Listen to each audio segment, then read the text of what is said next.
नमस्कार जय जगन्नाथ। आज थिला स्कूल रे विज्ञान मेला 11 गोटे पर्यंत अभिभावक और शिशु परिदर्शन समय थिबारु आमे सठिक समय देखि बाहरी गलु। आमर 2 चकिया वाहन रे आमे 3 प्राणी पहुँची गलु स्कूल रे।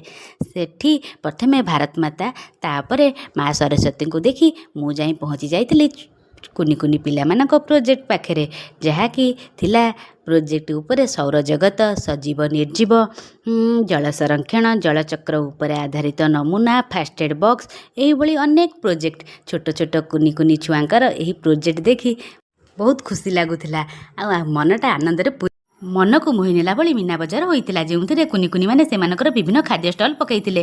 किए इडली पियाजी बिकुथि गुगुनी बिकुथिला तो किए गुगुनी सूप, पुणी किए गुपचुप बिकुथिला। आकर्षणीय लागुथिला कुनी कुनी हाथ सेमानकर सर्व करबा देखि। आम सोनुर थिला झाल मटर स्टॉल, जेउठी से मात्र 10 टंकार झाल मटर जोगै देउथिला। अति शीघ्र से तार समस्त सामग्री बिक्री शेष करिथिला। स्वादिष्ट झाल मटर सोनुठु खाई मु शेष रे सोनु को सांगरे नै घर को फेरिथिली। सब्सक्राइब निश्चय करंतु। जय जगन्नाथ।